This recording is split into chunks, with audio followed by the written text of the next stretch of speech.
Okay. Here it goes. So, I'm over at my friend Dewey. My friend's name's Dewey. It's a weird name, but his name's Dewey. What's up, Torrance? Alright.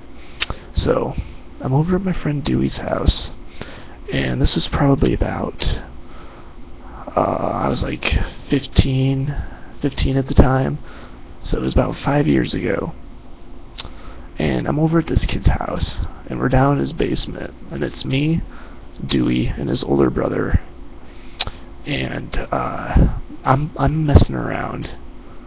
I'm messing around with this like remote control car thing, and I'm not really paying attention to what's going on around me in the room because I'm really focused in on this car because it was really sweet.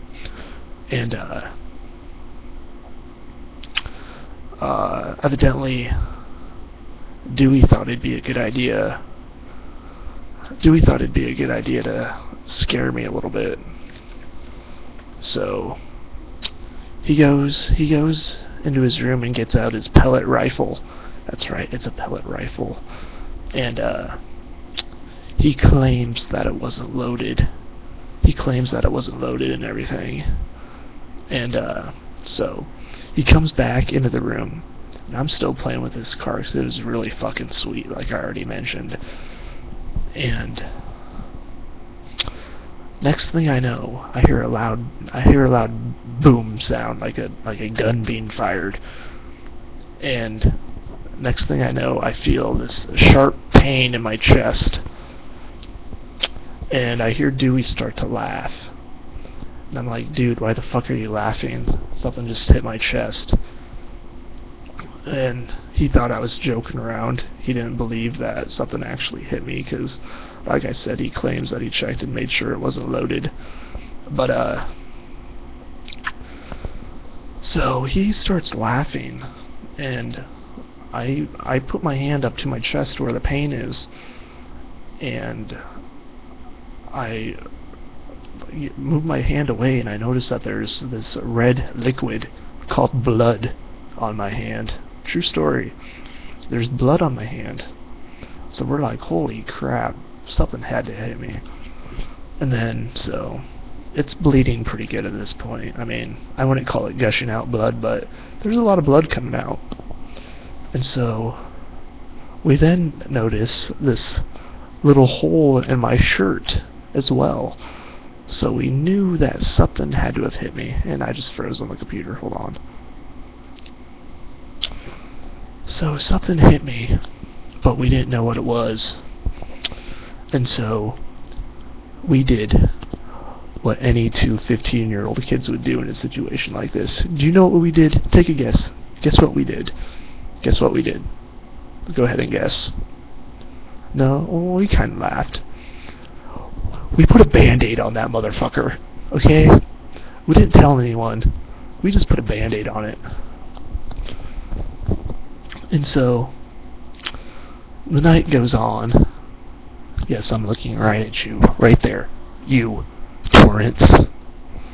But anyways, like I was saying, we put a Band-Aid on it, and a couple hours went by, and we noticed that the thing was still bleeding, and we were running low on Band-Aids.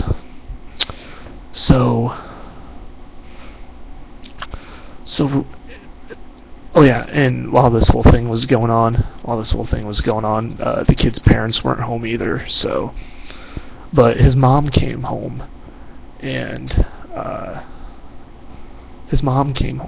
we were running out of Band-Aids, so we had to go upstairs, and that's where his mom was. And so, she came into the bathroom kind of wondering what was going on, and we was like, something hit my chest, and so then she's like, let me see it. And so she removed the Band-Aid, and she noticed that I have a hole in my chest. And so she's like, whoa, that looks pretty serious. We better call his mother, and he better go to the doctor. And so that's what we did. We didn't call my mother, she just drove me home. And so we get back to my house, and we explained to my mom what had happened. And I'm not gonna lie, she wasn't very happy. And so my mom's like, okay, we better go to the emergency room. And so we hop in the minivan, and me and my mom go to the emergency room. And so we get there, and we explain what happened. I got shot, blah, blah, blah, what else is new, and, so I had to explain like 20 times what happened to like different doctors, and the police came in to the room. 2 police officers came in, and I had to explain to police officers what happened. They're like, do you want to press charges? And I'm like, no, not really, but I would kind of like it if you paid for the medical bill, which he did. I thought someone was knocking on the door. It was the car. But anyways. What was I saying? Oh yeah, I explained to the cops, hey, can we all... Story time's not going to continue if we have all this bickering going on back and forth in the chat room. So everyone in the chat room, just get along. Please. Everyone just get along, and we'll be fine, okay? Alright, anyways.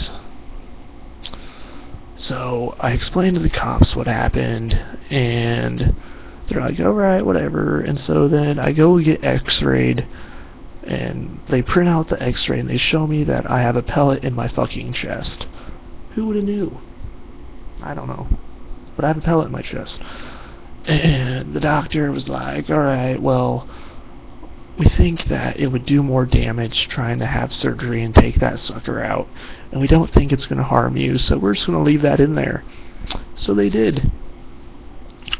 So, thank you. And so, they left the pellet in my chest. And that's basically the story. I have a pellet in my chest. Would you guys like to see the x-ray of the pellet in my chest? I don't know how well you'll be able to see it on camera, because I have a shitty camera. But I'll go try and find the x-ray picture, and I'll show you guys the pellet that's in my chest. I don't have a hole anymore. It's a scar, but it's a really small scar. You probably won't be able to see it right now, but I'll show the scar in the daytime. But hold on, I'll go get the x-ray if I can find it, and I'll show you folks. Don't go anywhere. I'll be right back.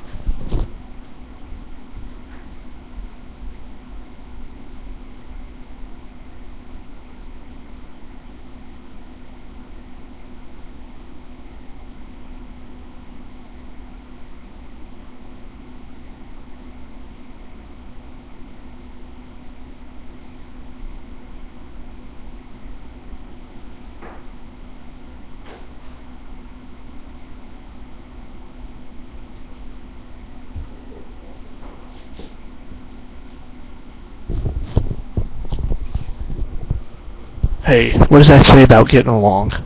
Come on now. Alright, hold on. Oh, I don't think you're going to be able to see it. That's the picture of the x-ray.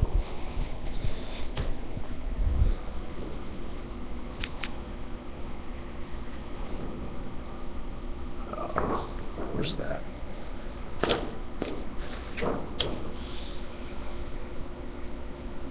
You can see it. There's the pellet, right there. Do you see the pellet? There's the pellet, right there.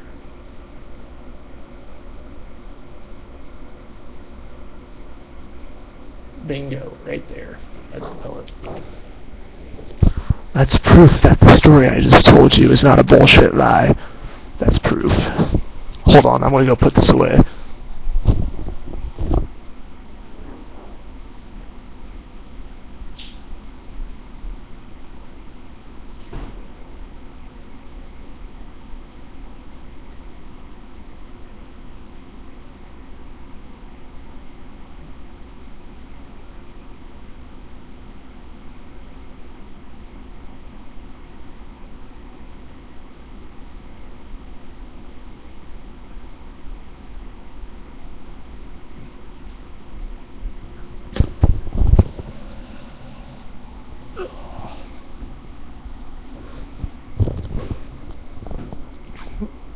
No, I don't want to take my shirt off. I'm sorry.